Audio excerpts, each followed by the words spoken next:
Bore da bawb. Croeso cynnes iawn i chi i'n gwasanaeth ni bore yma. Da ni mewn stafell wahanol. Nid bod hynny'n mynd i wneud unrhyw wahaniaeth i chi sydd yn gwrando ar y we, a croeso cynnes iawn i chi i gyd hefyd. Mae'n gyflawr newydd i ni bore yma, dydy, i addoli'r arglwydd, i wrando ar air Duw, i feddwl am fawredd Iesu Grist. A dyna eto fydd y thema wrth i ni gario ymlaen trwy yn cyfres y mynd trwy Efengil Ioan. Fyddwn ni'n edrych ar Iesu Grist. Pwy ydy o a be mae o wedi ei wneud. Ac wrth i ni wneud hynny, da ni'n gweddio a bydd Duw yn helpu ni i gymhwyso hyn i gyd i'n bywyda ni. Felly dwi am fynd trwy'r cyhoeddiadau yn sydyn. Da ni yn parhau hefo'n cyfres yn llyfr Exodus heno, lle da ni yn mynd i fod yn dilyn hanes Moses yn cael cyngor doeth gan ei dad yng nghyfraith, Jethro. Felly os gewch chi gyfle, os newch chi ddarllen Exodus pennod 18, cyn i ni gyfarfod am 6 yn y siop heno. Nos Ferchar, mi fydd gynnon ni gyfarfod gweddi, ond da ni'n ymuno â chyfarfod gweddi arbennig yng Nghildwrn Llangefni, lle da ni'n cael clywed am waith y cenhadwr Daniel Scott sydd wedi eilioli yng Ngwlad y Basg. Felly am hanner awr wedi 7 yng Nghildwrn mae'r cyfarfod gweddi hwnnw. Wan dwi'n mynd siŵr os fydd y cyfarfod ar Zoom neu ddim, ond os fydd o, na i roi y manylion i chi ar social media, ar grwpiau WhatsApp cyn di Merchar yn amlwg. Felly mae hwnna yn Nghildwrn nos Ferchar. Nos Wener, mae'n clybiau ni yn Ebenezer rhan un amser ag arfer. Ac yna bore dydd Sul, plis peidiwch a dod yma. Cerwch chi neuadd Rathbon, achos fanna mae'n gwasanaeth ni dydd Sul nesa, am hanner awr 10 a David Picton fydd yn arwain. Dim ysgo Sul, pen wsos nesa, achos mae hi'n gychwyn ar hanner tymor. Felly, am 10 yn neuadd Rathbon, dydd Sul nesa, a Steff fydd yn arwain yn y nos yn y siop hefyd. Cofiwch am David Picton sydd yng Nghymeriadog? Bore yma? Yn yr hen fro, Mro Aled, a David Job wrth gwrs sydd yng Ngwlad Pwyl mewn cynhadledd yn fanno.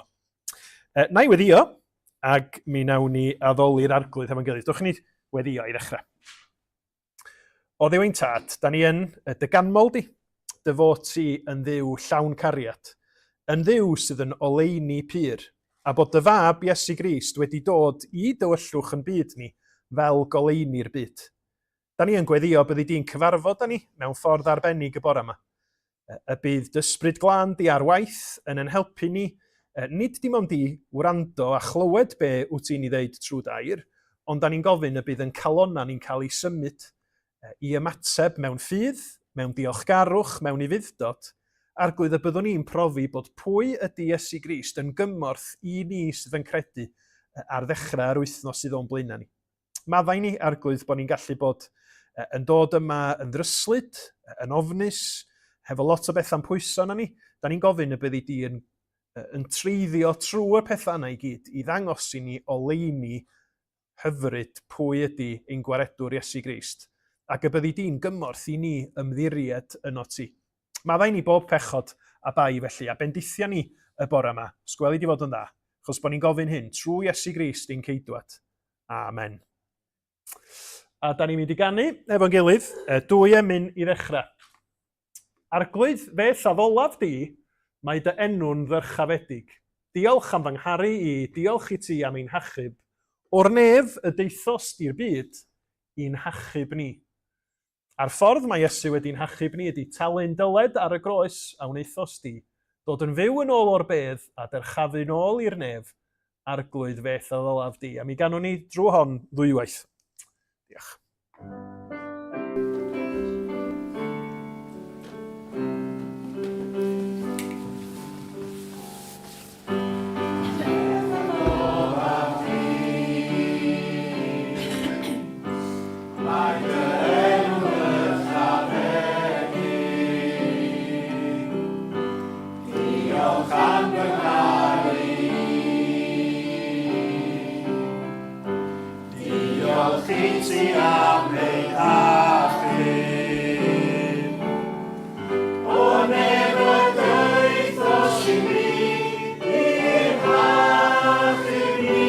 Sa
Hefyd, achos da ni am ganu hen emyn wan sydd yn dweud, does neb ond ef fy Iesu hardd a ddichon lanwm ryd. Ddichon hen airam, mae'n bosib. Felly, dos o neb mond Iesu, mae'n bosib iddo fo lenwi yn bryd ni, yr un yr ydym ni yn cael yn hyfrydwch yn edrych arno fo. Fy holl gysuron byth a dardd o'i ddirfawr angau drud.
O Arglwydd Sanctaeth, da ni yn rhyfeddu bod Iesu Grist mor hardd, bod ei awdurdod a'i allu fo mor ddisglair, ond eto i fod o wedi bod yn fodlon dod yn isel mwyn i ni gael yn hachub.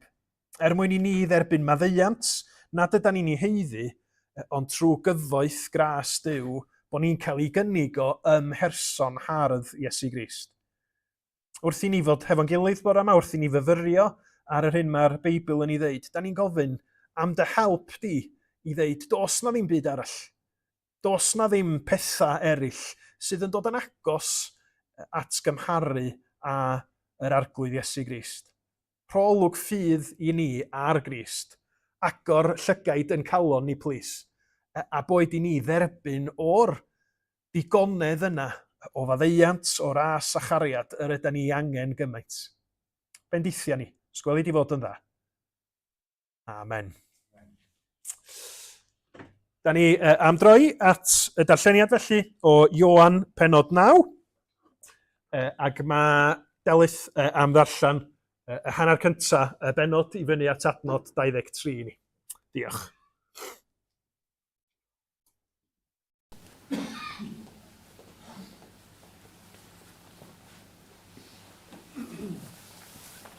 Ioan penod 9 adnodau 1-23. Wrth fynd ar ei daith, gwelodd Iesu ddyn dath o'i enedigaeth. Gofynnodd ei ddisgyblion iddo, Rabi, pwy a bechodd ai hwn yn tei rieni i beri iddo gael rieni ddall. Atebodd Iesu, ni phechodd hwn na'i rieni chwaith, ond fe amlygu'r gweithredoedd Duw ynddo ef. A mae'n rhaid i ni gyflawni gweithredoedd yr hwn am hanfonodd hi, tra mae hi'n ddydd. Mae'r nos yn dod, pan nath neb weithio.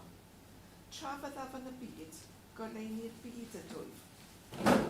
Wedi dweud hyn, poerodd ar y llawr a gwneud clai o'r poeryn. Yna i roedd lygaid y dyn a'r clai, ac meddai wrtho, dos i ymolchi ym Mhwll Siloam, enw a gyfieithydd anfonedig. Aeth y dyn yno ac ymolchi, a phan ddaeth yn ôl, yr oedd yn gweld.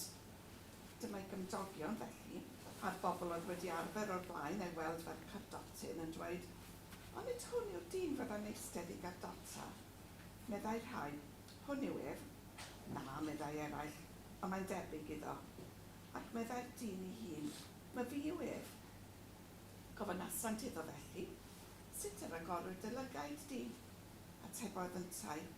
Y dyn a'r wir Iesu a wnaeth glau ac irof y llygaid a dweud wrthyf, dos i Siloam i ymolchi.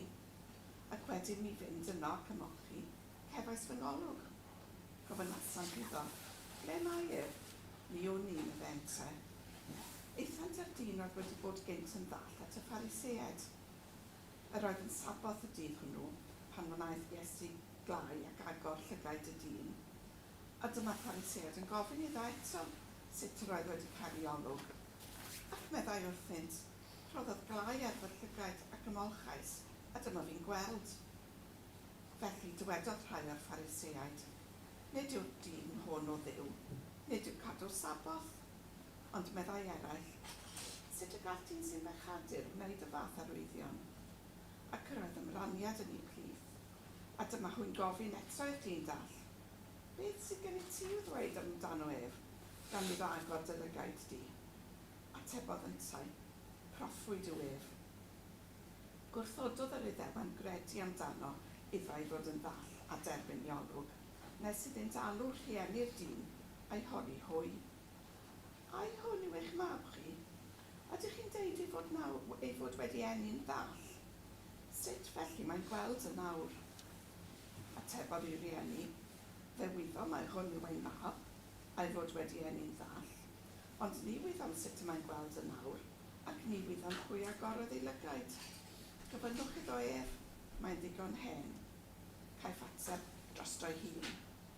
Atebodd i'w rieni fel hyn, am fod arnynt ofn yr Iddewon, oherwydd yr oedd yr Iddewon eisoes wedi cytuno bod unrhyw un a fyddai'n cyffesu Iesu fel Meseia i gael ei droi allan o'r synagog. Dyma pam y dywedodd i'w rieni, mae'n ddigon hen, gofynnwch iddo ef.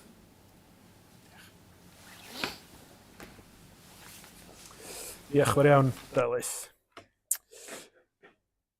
Reita, blant. Dwi eisiau dechrau wsos yma gan wneud cywiriad i stori plant wsos dwytha. Chi'n cofio? Wsos dwytha nes i ddangos tre o rhywbeth oedden ni wedi hadu a honni bod hada angen gola. Wel, dwi'n falch bod yna lot o wyddonwyr a lot o arddwyr yn nghynulleidfa fi. Nath ddod ato fi a dweud, wel, dyna, mae'n hollol wir. Maen nhw angen gola ar ôl iddyn nhw ddod i'r golwg, ond wrth gwrs mewn twllwch maen nhw'n cael eu hadu. Felly, sori am hynna. Ond hefyd, gwers dda i chi, dim ond un person sydd rioed wedi byw sydd yn gywir ym mhob peth mae'n dweud, a Iesu Grist ydi hwnnw. Felly, da ni'n mesur pob peth yn ôl be mae Iesu yn ei ddeud. Mae hyd yn oed pobl fel fi yn gallu gwneud camgymeriadau. Wan ta, da ni wedi clywed hanes bore yma am ddyn dall oedd wedi cael ei enni'n ddall yn cael Iesu Grist yn gwneud gwirth efo fo fel i fod o yn gallu gweld am y tro cyntaf. Ond da ni'n mynd i chwarae gêm bach bore yma, lle dwi eisiau i chi gau eich llygaid, a wedyn pan dwi'n deud, dwi eisiau chi agor eich llygaid a deud wrtho fi be da chi'n weld ar y sgrin. Iawn? O gora. Gewch chi gau eich llygaid i ddechrau ta. A pan dwi'n deud, gewch chi agor eich llygaid, sbio beth sydd ar y sgrin, a deitha fi be da chi'n weld ar y sgrin. Ydych chi'n barod?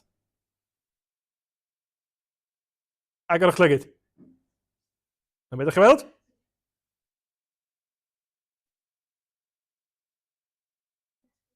Dau berson yn gwynebu gilydd?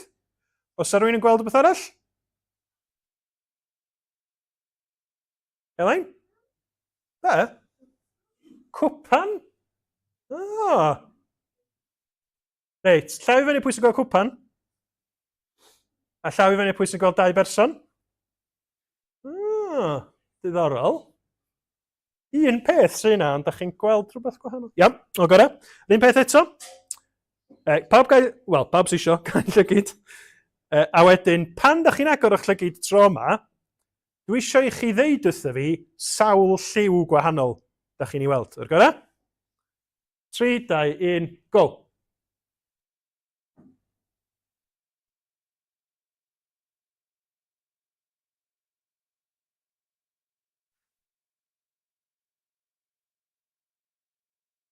Anna, sawl lliw? 3. Os yna rhywun yn gweld mwy o liwiau na 3? 4? O, oce. Iawn, yna ni'n neud un bach arall. Pob gael llygyd? A pan da chi'n agor o'ch llygyd tro yma, y cwestiwn dwi isio i chi atab ydy o'n llonydd neu ydy o'n symud? Barod? 3, 2, 1.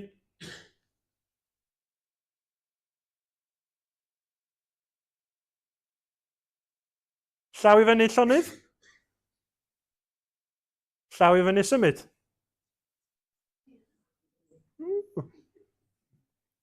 Diddorol. Diddorol iawn. Be mae hynna'n brofi ni? Bo fi'n gallu googlo optical illusions, mae hynna'n brofi.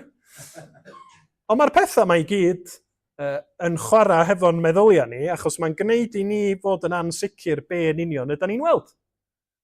Dydy hwnna ddim yn symud, lle i ddeitha chi, achos just un delwedd ydy hi, dio ddim yn un o'r ffeils clyfar yma. Dydy o ddim yn symud, ond weithiau pan da ni'n edrych arno fo, mae'n ymddangos fel bod o yn symud. Da chi yn deud y gwir na 3 lliw sydd yn fanna, ond mae'n meddyliau ni yn meddwl bod na chydig bach yn fwy, achos bod trefn y lliwiau yn gwneud i'r linell ganol edrych chydig bach yn dwllach, na'r union rhan lliw ydi o. A mae hwnna wedi cael ei wneud mwyn eto chwarae hefo'n meddyliau ni. Un peth, ond mae be da ni'n weld yn wahanol. Yn yn hanes ni bore yma, mae Iesu yn dangos ei allu rhyfeddol yn gwella llygyd y dyn oedd yn ddall. A mae wedi digwydd, a mae yna lwyth o bobl wedi gweld hynny'n digwydd, ond mae sut maen nhw'n ymateb i be maen nhw'n weld yn eitha gwahanol. A dyna da ni'n mynd i fod yn edrych arno fo yn y gwasanaeth bore yma, ydy da ni'n mynd i edrych ar be mae Iesu wedi wneud, be mae hynny'n ddangos amdano fo, ond wedyn mae'n gwneud i ni feddwl amdano ni'n hun, a sut ydyn ni'n ymateb i be da ni'n weld yn Iesu Grist.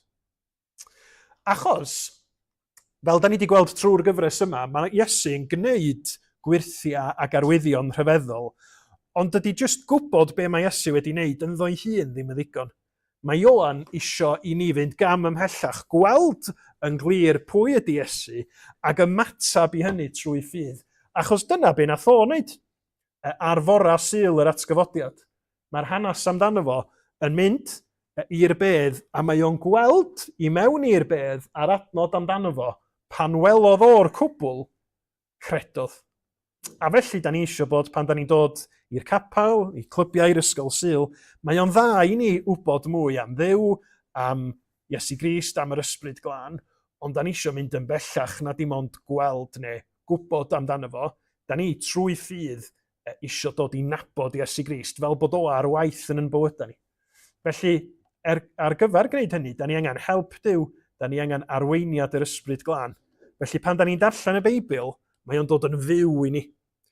Nid dim ond cymeriad yn hanes ydy Iesu Grist, ond arglwydd sydd yn achub ni heddiw, ac yn galw ni i gredu yn efo a'i ddilyn o heddiw. Felly, na i weddio, a da ni'n mynd i ganu 2 emyn eto. Yr emyn gyntaf, fel gweddi yn gofyn ar i'r Ysbryd Glân, roed goleuni i ni i drystio yn Iesu Grist. Ond dwch i ni weddio i ddechrau. O arglwydd ein Duw, da ni yn cydnabod bod y ffordd ydyn ni yn deall pethau, yn gweld pethau, yn gallu bod yn amrywiol. Dyna pam da ni'n dod yn cyffesu bod ni'n hollol ddibynnol arna ti i wneud gwaith ar yn meddwl, ar yn calona, ar yn heneidia ni.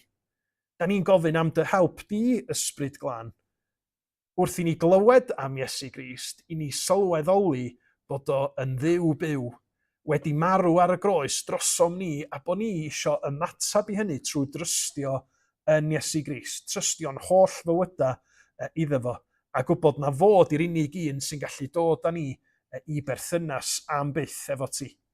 Felly derbyn yn diolch ni, a plis bydd ar waith yn yr ysgol Sul ac yng ngweddill y gwasanaeth mwyn i ni weld, trystio a dilyn Crist. Amen. Felly'r emyn da ni am ganu i ddechrau, Ysbryd Sanctaidd dyror golau ar dy eiriau di dy hun, yr hyn sydd yn y Beibl. Agor i ni'r ysgrythurau, dangos i ni geidwad dyn.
ganu rwan, ella un sydd yn anghyfarwydd i'r ein chi.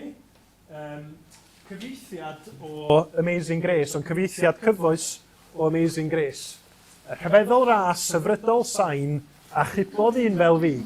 Fi gynt ar goll, ond nawr a gaid, fi'n dall, ond yn gweled sy. Mae John Newton, nath sgwennu hon i ddechrau, yn sôn am ei brofiad o, yn teimlo fel bod o yn ddyn ofnadwy, yn gaeth, yn ddall mewn pechod, ond mae Iesu Grist yn iachub o yn gwneud gwahaniaeth. Ac wedyn mae'r Cytsgan yn deud o'n rhwymau oll, hynhawyd fi, fy arglwyddior am prynodd i, ac fel y môr o'i glwyfau mas, daw llanw nerth, rhyfeddol ras.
Yn yr hanes i weld diwedd penod 9 a dwi am ddarllen o adnod 23 hyd at ddiwedd y benod.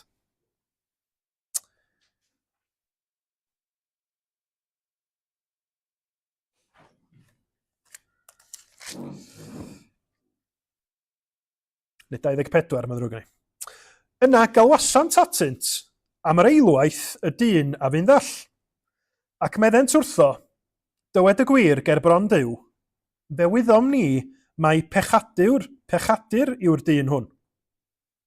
Atebodd yntau, ni yw'n ni a yw'n bechadur a'i peidio, un peth a yw'n ni. Roeddwn ni'n ddall, ac yn awr, rwyf yn gweld. Meddent wrtho, beth wnaeth ef i ti? Sut yr agorodd ef dylygaid di? Atebodd hwy, rwyf wedi dweud wrthych eisoes, ond nid ydych wedi gwrando. Pam yr ydych mor awyddus i glywed y peth eto? Does bosib eich bod chi hefyd yn awyddus i fod yn ddisgyblion iddo? Ar hyn, dyma chwyn ei ddifrio ac yn deud wrtho, ti sy'n ddisgybl i'r dyn, disgyblion Moses ydym ni.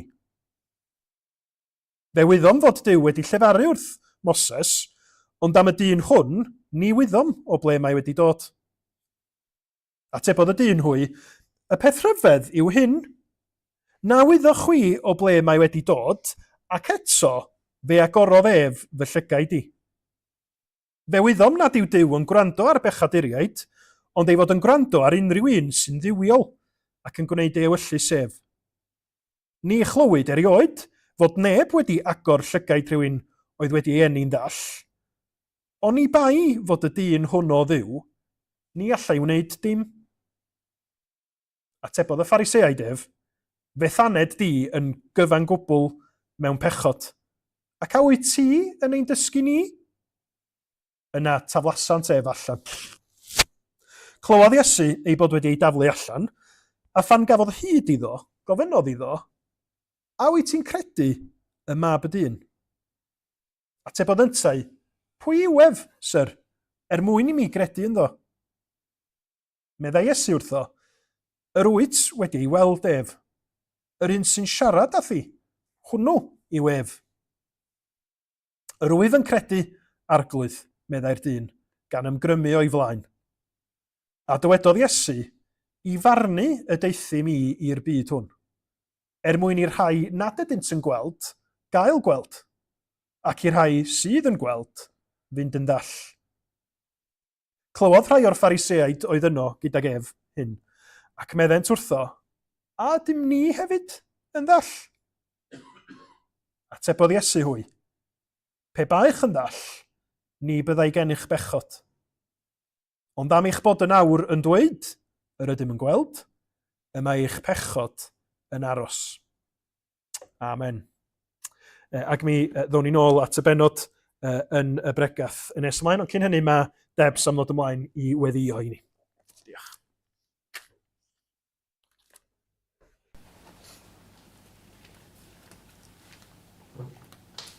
Gwyddioch.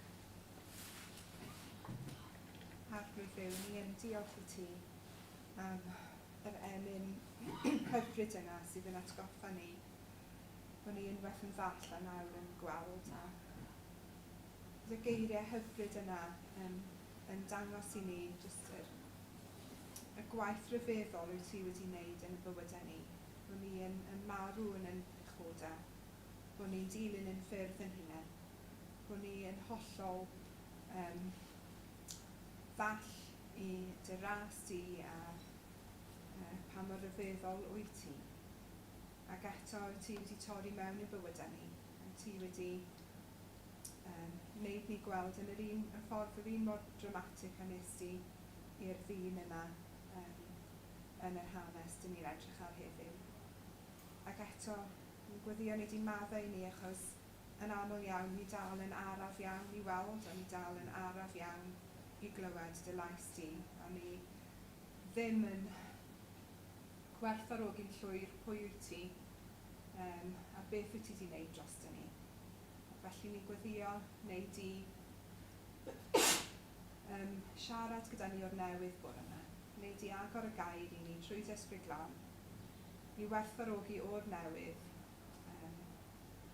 pa mor rhyfeddol yw'r efengyl. Pa mor rhyfeddol wyt ti, Iesu Grist. Ni yn diolch am y cyfle nos Wener i glywed am y gwaith yn Galway gen Elin ac Eli a'r criw yna. Mae gymaint o her personol yw hwnna i ni, mae gennyn nhw gymaint o brwdfrydedd dros yr efengyl, gymaint o zel dros rannu'r efengyl gyda y myfyrwyr eraill a gyda'r pobl yn Galway trwy'r gwaith yn y siop llyfrau hefyd. A dyn ni yn gweddio dros y gwaith yna. Ni'n gweddio wneud i dwyn ffrwyth i'r gwaith yna. Ni'n gweddio neu di helpu y myfyrwyr yna i rodio'n agos ata ti trwy'r heriau maen nhw'n gwynebu fel bobl ifanc yn y byd yma heddiw. Ni'n gweddïo neu di bod gyda nhw dros yr haf a dros y cyfnod yma o cynllunio be maen nhw'n gwneud blwyddyn nesaf hefyd. Ni'n gweddïo'n arbennig dros Elin ac Eli, maen nhw'n agos iawn at ein calonau ni.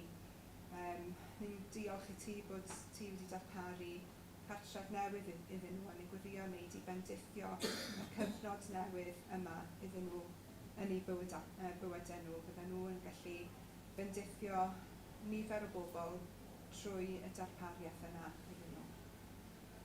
Ni yn diolch i ti, Dad, bod ni'n un teulu yn Rhist, a ni'n gweddïo wneud i helpu ni i fod yn anogaeth i'n gilydd ac i adeiladu ein gilydd i fyny, Dad, ac i fod yn ffyddlon i'n gilydd ac i ti hefyd. Felly ni'n gweddïo i ti siarad gyda ni trwy dy air di nawr, yn enw Iesu Grist. Amen.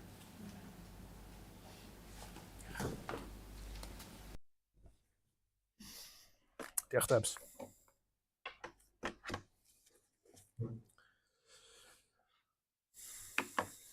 Wel, dwi'n ymwybodol bod yna rai o gynulleidfa Capel y Ffynnon, unau newydd basio prawf, neu yn y broses o ddysgu dreifio.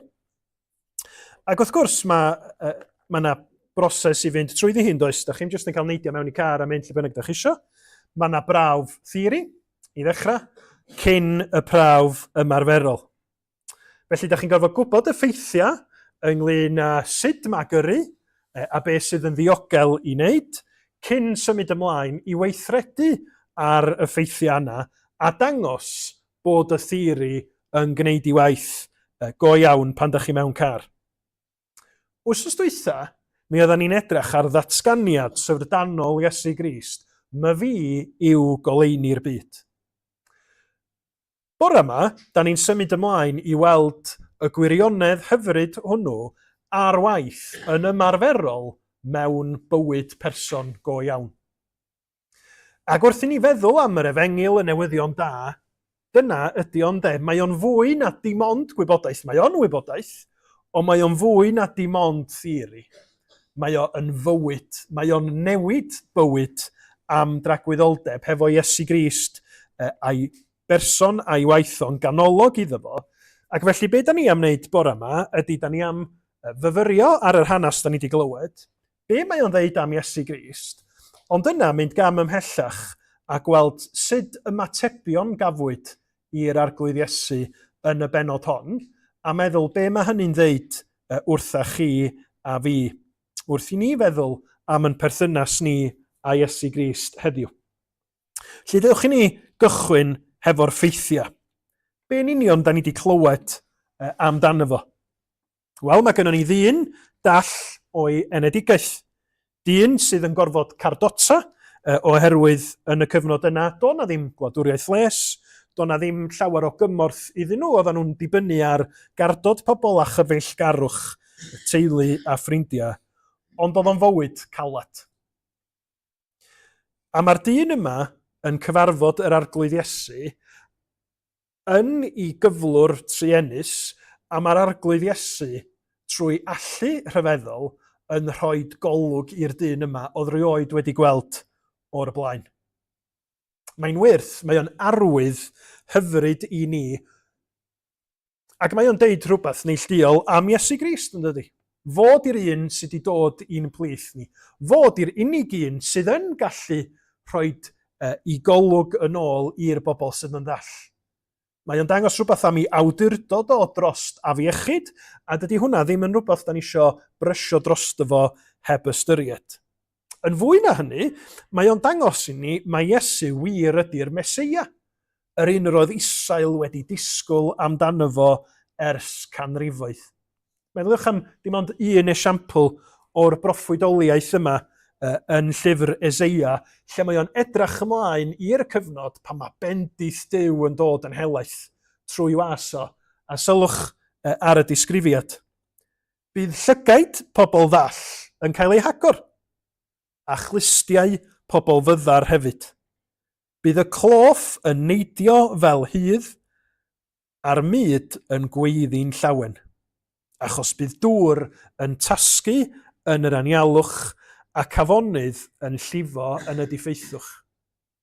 Iesu, sydd yn gwneud i hyn ddigwydd yn llythrenol y mywyd y dyn yma.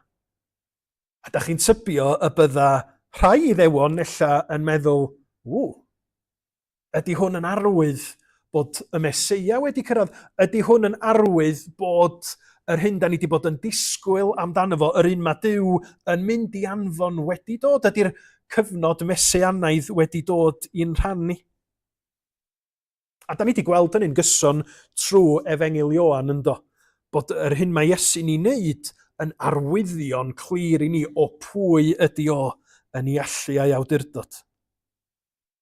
Ond dwi eisiau i ni fynd ymhellach na dim ond dweud mae Iesu'n gallu achau. Mae hynny'n wir, mae hynny'n bwysig, ond mae'r benod yma wrth iddi ddod yn syth ar ôl y datganiad my fi yw goleini'r byd yn gwneud i ni feddwl yn ddyfnach yn dydi.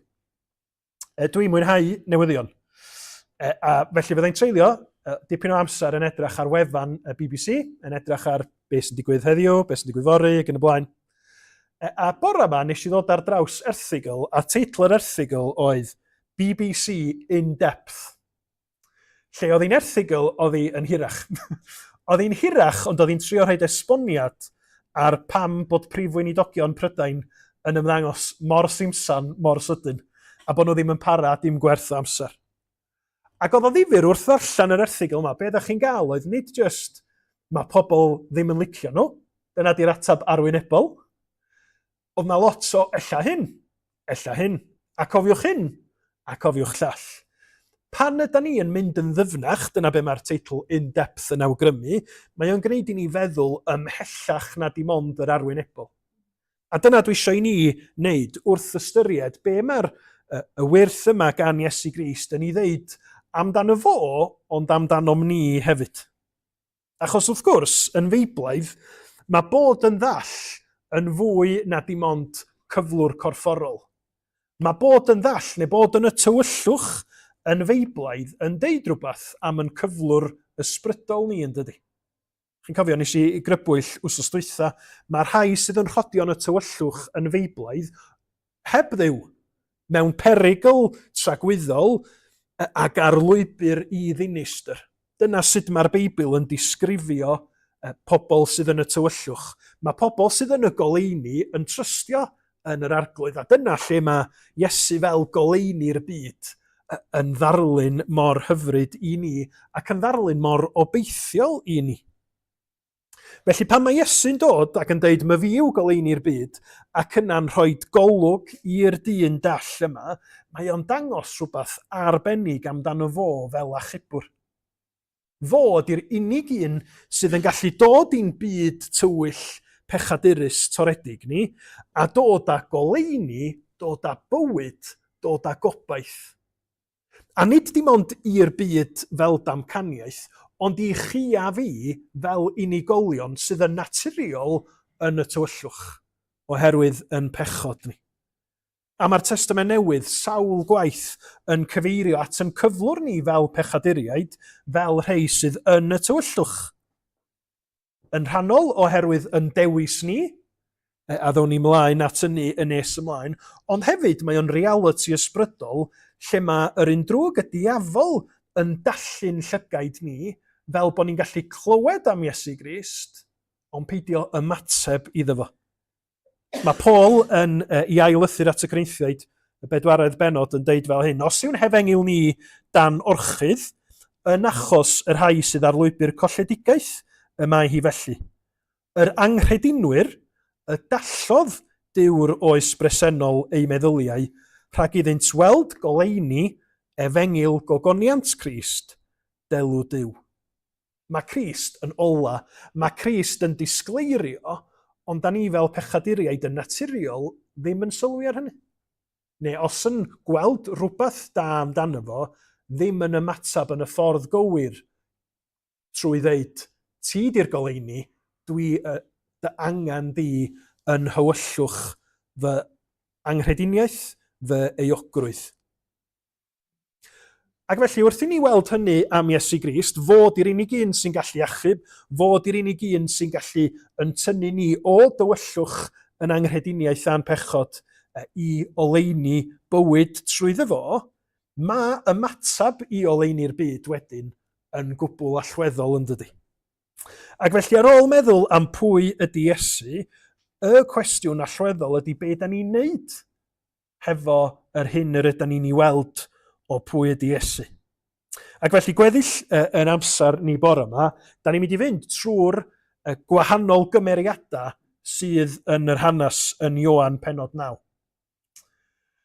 Ac wrth wneud hynny, da ni'n mynd i weddio y bydd yr ysbryd glân yn pwyso arna ni. Pa un o hein yda ni? A pa mor allweddol ydy bod ni yn derbyn rhybudd Iesu Grist a bod ni ddim yn deud o diom ots gawn ni fod pa bynnag un ohonyn nhw. Mae o'n wahaniaeth tragwyddol rhwng yr gwahanol ymatebion yma i'r arglwydd Iesu. Felly, dwch i ni fynd trwy'r cymeriadau a meddwl sut maen nhw'n ymatab i beth sy'n digwydd. Na ni ddechrau hefo'r dyn dall. Neu dyn dall ydi o ar gychwyn yr hanes, o ganol yr hanes ymlaen, y dyn oedd yn arfer bod yn ddall ydi o. A mae'n ddadlennol na felly mae'n cael ei gyfeirio ato fo. Dyn oedd yn arfer bod yn ddall, diolch yn ddall di mwy. A mae yna rhywbeth hyfryd yn hynny yn does. Pan mae Iesu Grist yn ymwneud ag o, pan mae Iesu, a dos o neb yn siŵr iawn be yn union ydy arwydd o cad y poeri a gwneud clai allan o'r llwch, ond mae o'n i roed o ar ei lygad o fel petai o'n yn actio allan y glanhad sy'n mynd i ddigwydd. Bod y baw neu yr hyn sydd yn tywyllu lygyd o yn cael ei glirio i ffwrdd trwy waith Iesu Grist. Mae'r wyrth yn digwydd yn syth yn dydi. Mae Iesu yn rwbio yr clai a'r poer mae ar ei lygad o, yn deithio fo dos i ddŵr y pwll Siloam, ac yn syth mae'r dyn yn gallu gweld. Ond bod o yn cael iachad yn syth, mae ymatab o yn raddol. Chi'n sylwi? Dydy o'm cweit yn gwybod beth sy'n digwydd na di. Mae'n gwybod bod o'n gallu gweld. A mae o'n deud hynny sawl gwaith wrth y Phariseaid. Dwi'm yn gwybod lot am pwy yn union ydy'r dyn sydd wedi gwneud hyn. Dwi'm yn gallu ateb o'ch cwestiynau chi ydy o'n bechadur neu ddim. Ond un peth dwi yn wybod, bore yma o'n i'n ddall. Rwan, dwi'n gallu gweld. A fo ydy'r unig achos bod hynny, bod y newid syfrdanol yna wedi digwydd i mi. A dwi am awgrymu wrthych chi bod sut mae'r dyn yma yn ymatab gam wrth gam wrth liciwch chi, os liciwch chi, yn gallu bod yn wers bwysig i chi a fi ynglyn â sut da ni yn ymatab pam ac Duw a'r waith yn bywydau ni. Achos yn aml, da ni'n gallu teimlo'n rhwystredig. Da ni'n gallu dweud, dwi'n credu'n Iesu Grist, dwi wedi profi Duw ar waith trwy ysbryd glân yn y mywyd i, ond eto dwi'n stryglo. Mae yna rei pethau'n digwydd, a dwi'n mynd siŵr pam maen nhw'n digwydd. Mae yna rei cwestiynau, mae pobl yn ofyn i fi am y Beibl, a maen nhw fel tason nhw yn ymaglu fi, a dwi'n gwybod beth yw'r ateb cywir. Dwi'n gwybod bod yna rhywbeth wedi digwydd yn y mywyd i, ond dwi wedi gwneud pethau, a dwi wedi deud pethau, a rwan dwi'n meddwl, dwi'n mynd siŵr os di hynna'n gywir. Dyma ydy profiad y Cristion yn aml iawn. Da ni'n tyfu yn raddol ac mae'n adnabyddiaeth ni o Iesu Grist yn tyfu o ddydd i ddydd. Ac felly dydy o ddim yn syndod pan mae Crist wedi dod yn waredwr i ni, yn achubwr i ni am y tro cyntaf, mae yna newid go iawn wedi digwydd. Lle oedden ni gynt yn ddall, da ni rwan yn gweld. Lle oedden ni gynt yn farw yn pechoda yn camwedda, da ni rwan yn fyw. Ond di hynny ddim yn golygu bod pob peth yn hollol fel ydyn ni eisiau fod. Di o ddim fel petai gynnon ni'r atab i bob peth yn syth, achos mae gynnon ni waith tyfu i wneud. Tyfu mewn dealltwriaeth, tyfu mewn adnabyddiaeth o pwy ydy Iesu mewn gwirionedd. Dwi'n siŵr bod chi fel fi wedi gweld yr rhaglenni natur lle maen nhw'n dangos anifeiliaid gwyllt yn cael ei geni. A da chi'n gweld nhw, newydd gael ei geni, yn sicr maen nhw'n fyw, ond mae edrach arnyn nhw'n gallu bod yn brofiad eitha digri, dydy.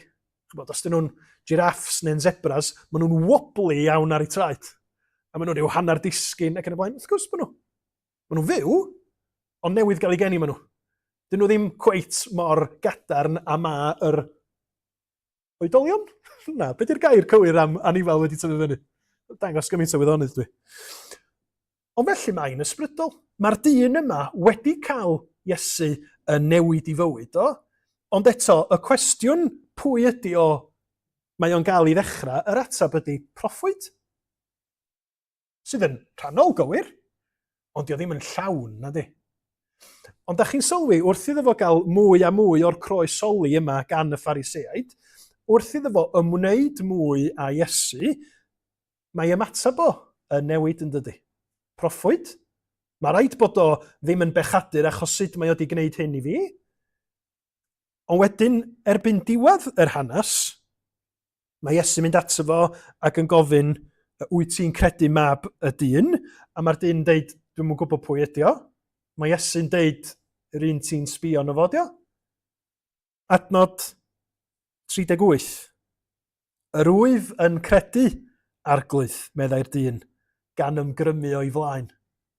Wrth iddo fo ddeall mwy, wrth iddo fo weld mwy o pwy ydi Iesu, mae o'n ymatab mewn ffydd, mae o'n trystio'n Iesu Grist ac yn ymgrymu iddo fo yn dangos dwi isio plygu i ti, dwi'n cydnabod dy fawredd di, ti'n fwy na proffwyd erbyn hyn.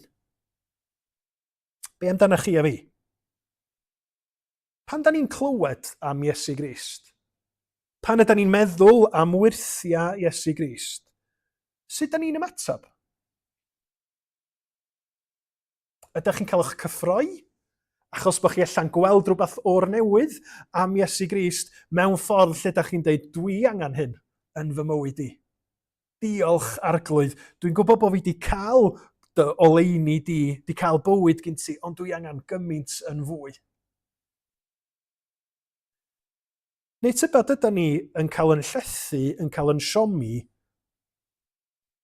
bod ni yn brin, a bod ni'n rhoi atebion anghywir, a bod ni'n baglu weithiau. Cofiwch bod gynnon ni wrthwynebydd, bod gynnon ni un drwg sydd yn mynd i ddefnyddio yn baglu ni, yn camgymeriadau, yn pechoda ni, i bwyso arna ni ac i dyfu yr amheuon sgynnon ni a dweud, ella bod y profiad yna ges i ddim yn profiad go iawn. Ond cofiwch be mae'r dyn yma'n neud. Mae o'n deud, ond dwi'n gwybod beth sydd wedi digwydd yn fy mywyd i, a dwi'n gwybod na dim ond Iesu Grist fysa'n gallu gwneud hynny. Be amdana chi? Be di'r pethau yna yn eich bywyd chi lle da chi'n gallu edrych yn ôl anyn nhw a dweud, ond dim fi oedd hynna. Dim dylanwad yn ffrindiau fi oedd o. Iesu Grist oedd o. Mae o'n fyw, a dwi'n gwybod hynny achos dwi'n methu gwadu y profiad yna. Ond hyd yn oed os da chi'n stryglo hefo y cwestiwn yna, gai'ch annog chi i beidio digaloni a mynd i anobaith, ond yn hytrach i edrach eto ar Iesu Grist.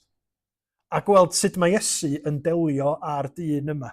Yn eitha amyneddgar ac yn ei arwain o gam wrth gam.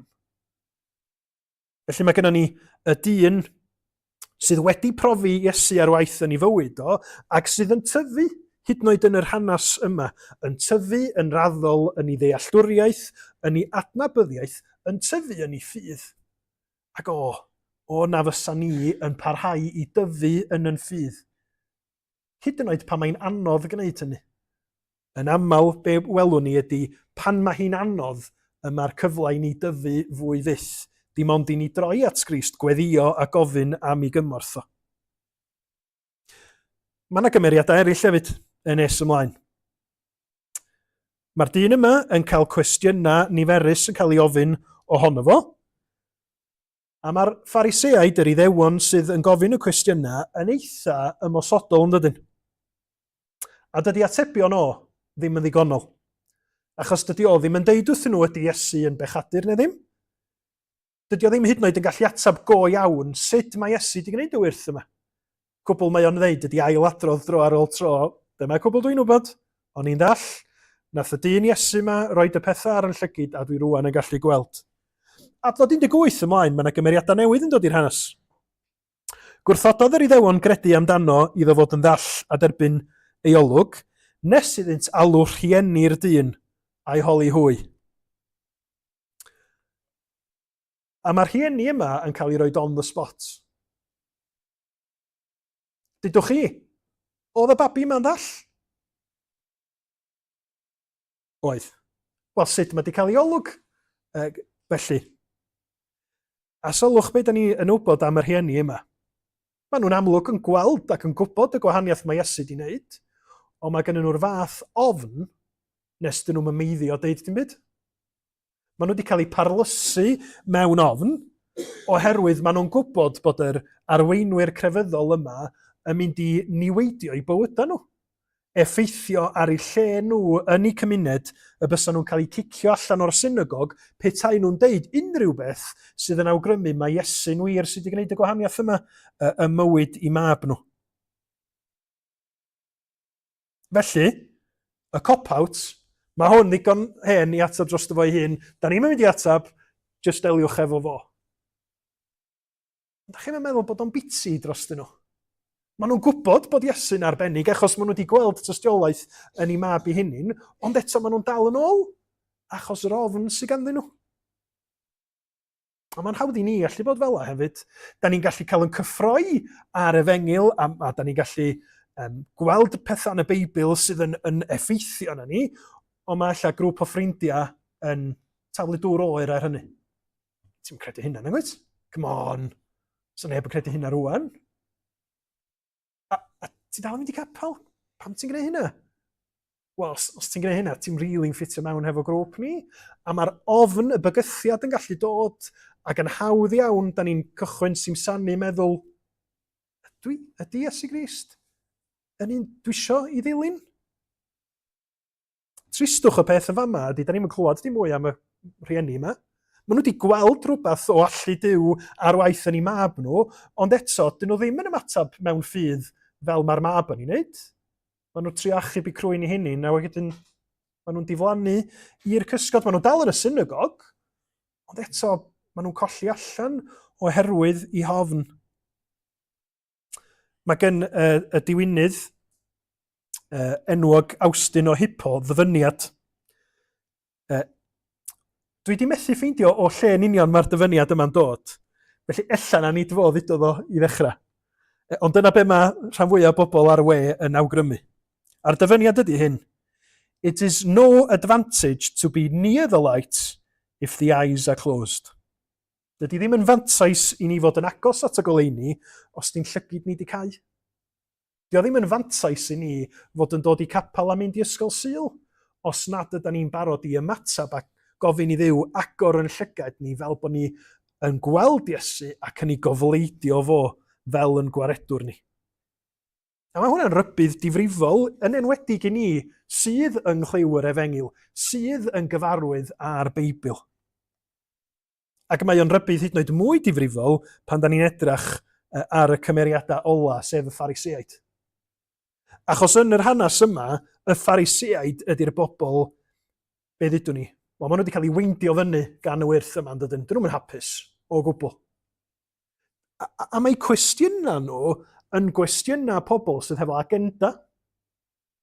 Dyn nhw ddim yn bobl sydd go iawn isio gwybod pwy ydy Iesu yma. Maen nhw wedi gwneud i meddwl i fyny yn eitha buan yn y benod o pechadur di hwn. Achos da ni wedi penderfynu bod o wedi torri'n rheola ni am y saboth. Wel, os da chi'n meddwl, cadw'r saboth ydy peidio gweithio de. Felly, oedden nhw'n meddwl bod Iesu'n grochennydd a bod gwneud y past yma a'i roed o ar lygyd y dyn yn waith. Oedden nhw'n meddwl bod Iesu'n ddoctor ac felly bod iachau yn torri'r saboth. Ond be da ni weld yn glir ydy Mae Iesu yn ei golwg nhw wedi torri rheola nhw.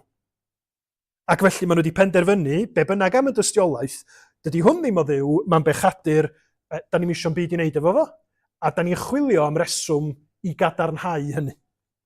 A maen nhw'n chwyrn, maen nhw'n gwrthod credu yr hyn sydd yn amlwg am y dyn yma sydd wedi cael ei achad, achos maen nhw'n gallu gweld lle oedd o gynt yn cardota, mae o rwan yn cerdded y gwmpas achos mae'n gallu gweld. Maen nhw'n gwrthod tystiolaeth y rhieni yma, sy'n deud, oedd mi oedd o'n ddall, rwan mae'n gallu gweld, da ni'n eisiau ateb dim mwy na hyn. Ac yn adnod 24, da ni'n gallu gweld pa mor styfnig ydyn nhw. Yna gael wasant atynt am yr eilwaith y dyn a fynd all, pam gofyn yr unig cwestiwn iddo fo eto? Ac meddent wrtho, dywed y gwir ger bron Duw, yr eironi. Dywed y gwir ger bron Duw, fe wyddom ni mae pechadur yw'r dyn hwn. Pa mor ddall ydyn nhw. Pa mor gwbl styfnig o anghywir ydyn nhw, ond eto maen nhw'n hunan gyfiawn. Maen nhw'n meddwl na nhw sydd yn gweld yn iawn. Maen nhw'n meddwl na nhw ydy'r bobl dduwiol. I'r fath radda bod nhw yn rhoi i hynny'n fel y rhai sydd yn mynd i fod yn barnu Iesu, yr un di-fai, o un di-niwad Duw, a deud hwn ydy'r pechadur, nid ni. A mae'n rybydd difrifol i ni yn hyn yn does. Sut mae yn pechod ni, yn dallineb ysbrydol ni, yn aml yn gallu bod achos bod gynnon ni agenda bersonol. Da ni'n isio trystio'n Iesu Grist, achos da ni'n mynd i golli statws, neu da ni'n mynd i golli poblogrwydd, neu mae'n bywyd ni'n mynd i fod yn llai cyffyrddus na'r bywyd neis da ni'n licio. A nid fi sydd yn cyhyddo hynny, cyhyddo'r Phariseaid o hynny, mae tystiolaeth Efengil Ioan yn deud hyn i hun. Meddyliwch am yr adnodau yma yn Ioan 3, lle da ni'n clywed am Iesu'n dod i'r byd fel rhodd Duw i achub pobl sy'n credu yn fo fel nad ydyn nhw'n mynd i ddistryw, ac yna mae pennod 3 yn cario ymlaen efo'r adnodau yma. Nid yw neb sy'n credu yn ddo ef yn cael ei gondemnio, ond y mae'r sawl nad yw'n credu wedi ei gondemnio eisoes, oherwydd ei fod heb gredu yn enw unig fab Duw. A dyma'r condemniad. I'r goleuni ddod i'r byd, ond i ddynion garu'r tywyllwch yn hytrach na'r goleuni, am fod ei gweithredoedd yn drwg. Oherwydd y mae pob un sy'n gwneud drwg yn casau'r goleuni, ac nid yw'n dod at y goleuni rhag ofni weithredoedd gael ei dadlennu. Gwybod pam oedd y Phariseaid ddim eisiau gwybod go iawn pwy oedd Iesu? Achos fysa nhw'n gorfod cyfadda, da ni'n anghywir. Mae'r holl bethau yma da ni wedi bod yn pwyso yn nhw yn dangos nid i'r pechaduriaid, nid hwn. Hwn ydy'r un sydd wedi dod i dywyllwch yn bywydau ni, ond deud y gwir, mae well gynnon ni beth gynnon ni, na beth gynno fo i'w gynnig i ni. Ac felly mae'r Phariseaid yn parhau yn y tywyllwch. Yn hunan gyfiawn, yn meddwl bod ei statws a'i dylanwad ag awdurdod nhw yn bwysicach iddyn nhw na gildio i Iesu Grist. Nhw di'r rhai sydd yn mynd i ddistryw. Nhw di'r rhai sydd yn colli yr rhodd mawr ac yma Duw wedi rhoi iddyn nhw achos bod well gen nhw'r tywyllwch na'r goleuni. Ac i chi a fi, ac i bawb yn y byd, mae o'n rhybydd difrifol. Edrychwch ar eich bywyd. Edrychwch ar y ffordd â chi'n gweld chi'ch hun, a dowch yn barod i gyffesu ein angen, ein tywyllwch, ein pechod ger bron Iesu Grist. Does na ddim ffordd arall ni gael yn hachub. Does na ddim ni'n achub ni'n hunain, da ni'n methu gwneud hynny. Dim ond Iesu sydd wedi llwyddo i ddelio a'n cyflwr ni trwy farw ar y groes. Wynebu y tywyllwch yna o farn Duw ar yn rhan ni fel bod ni wrth ymddiried yn y fo yn cael derbyn goleuni bywyd tragwyddol Duw yng Nghrist ei hun. Da ni'n mynd i orffan yn sydyn yn edrych ar Iesu. Be mae Iesu'n wneud yn yr hanes yma? Mae o'n iachau, ond mae o hefyd yn dysgu wrth rybuddio. Ydych chi sylwi bod cychwyn y benod a diwedd y benod yn siarad am dallineb a pechod. A be mae Iesu yn ddysgu trwy y digwyddiad yma ydy lle mae ddisgyblion o'n anghywir ar y cychwyn yn meddwl bod y dyn yma neu rieni wedi pechu mewn rhyw ffordd achos bod o'n ddall. Mae Iesu'n deud, na, di'r cysylltiad uniongyrchol yna ddim yn gywir yn yr achos yma. Ond reit ar y diwedd, mae o'n deud, mae yna gysylltiad rhwng pechod a dallineb. A mae pobl sydd yn deud, dwi'n gallu gweld, dwi ddim angen help, dwi'n iawn, nhw ydi rei fydd yn aros yn eu pechod. Y rhai sydd yn cael maddeuant, y rhai sydd yn derbyn bywyd newydd, ydy'r rhai sydd yn cyfadda, dwi'n ddall. Dwi'n bechadur.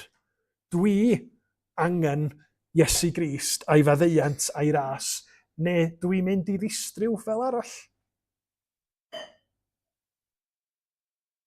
Mae Iesu yn mynd at y dyn yma sy'n methu gwellai hun. Mae o'n siarad efo fo'n dyner. Mae o'n ei gyffwrdd o. Hefo i ddilo, a dwi'n meddwl, siawns bod hynny yn arwydd o cael yn dydy.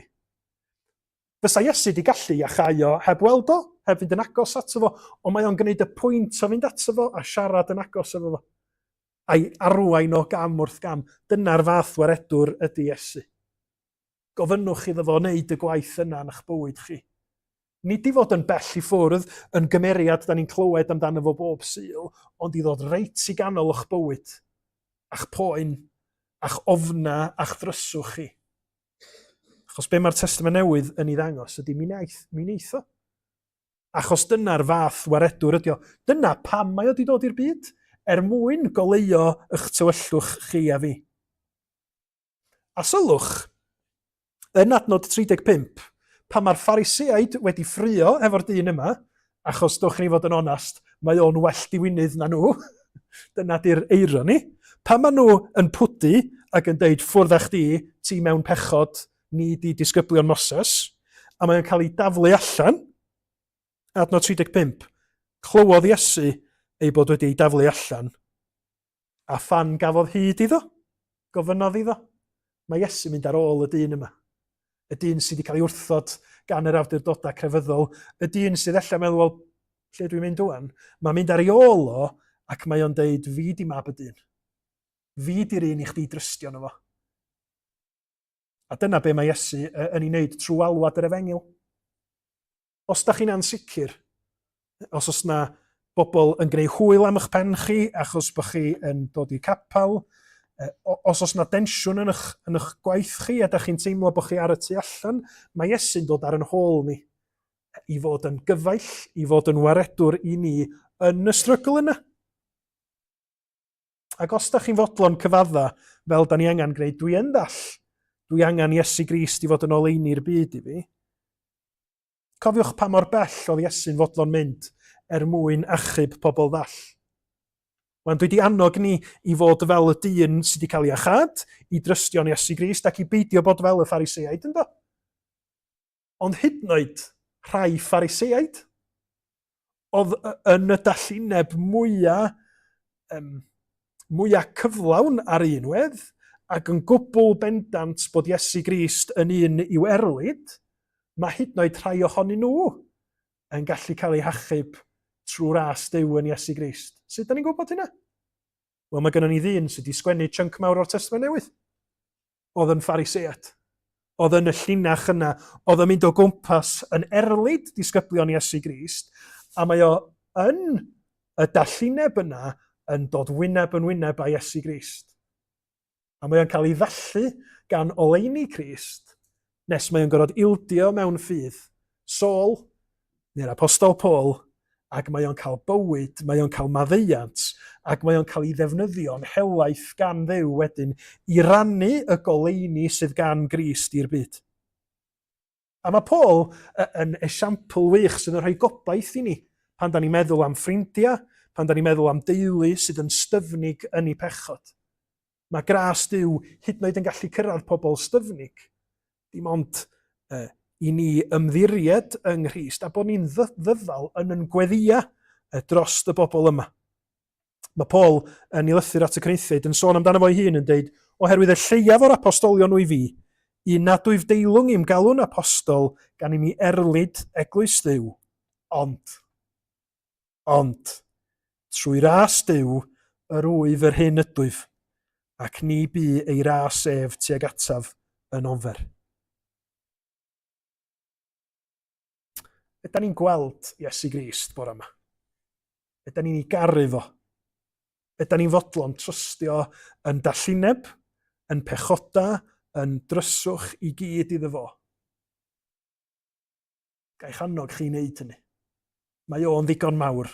Mae gariad o yn ddigon pur i drechu yr pethau na sydd yn dal ni nôl.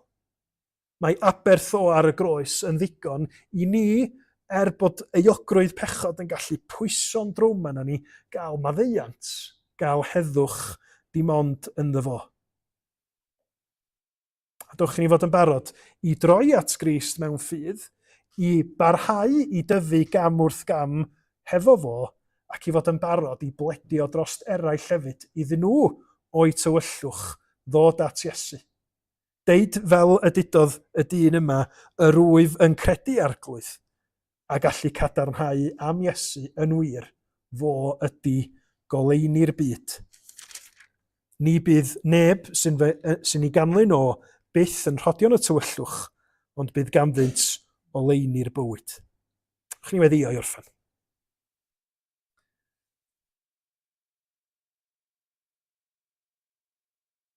O arglwydd ein Duw,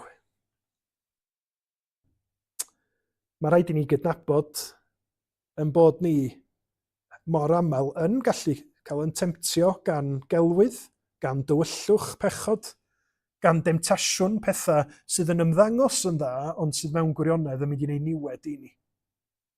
Da ni'n gofyn y byddi di ar waith yn bywyda ni trwy dysbryd i ddangos i ni mae Iesu ydy'r unig oleini pur y gallwn ni ymddiried ynddo fo am dragwyddoldeb.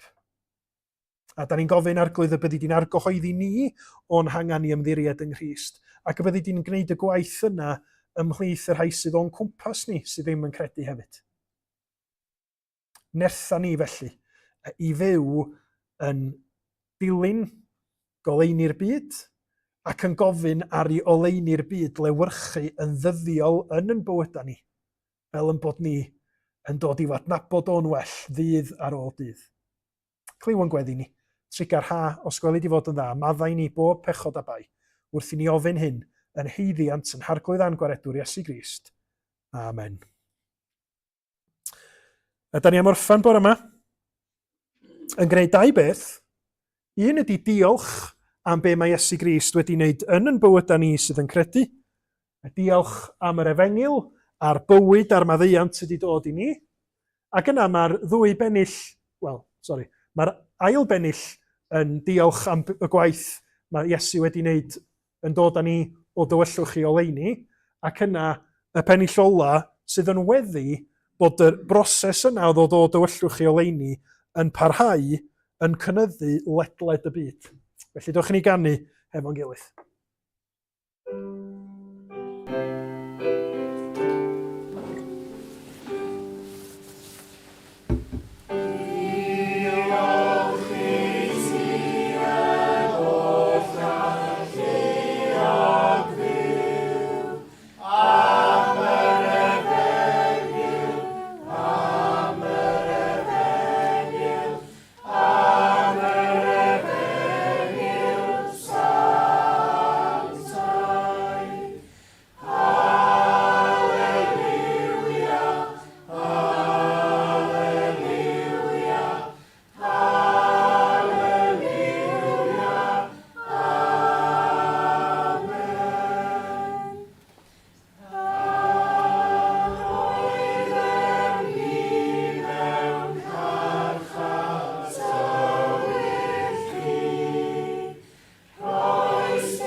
Yn y dechreuad yr oedd y gair gyda Duw, a Duw oedd y gair. Yr oedd ef yn y dechreuad gyda Duw, daeth pob peth i fod trwyddo ef. Hebddo ef ni ddaeth un dim sydd mewn bod. Ynddo ef yr oedd bywyd, a'r bywyd goleuni dynion ydoedd. Y mae'r goleuni yn llewyrchu yn y tywyllwch, ac nid yw'r tywyllwch wedi ei drechu ef. Amen.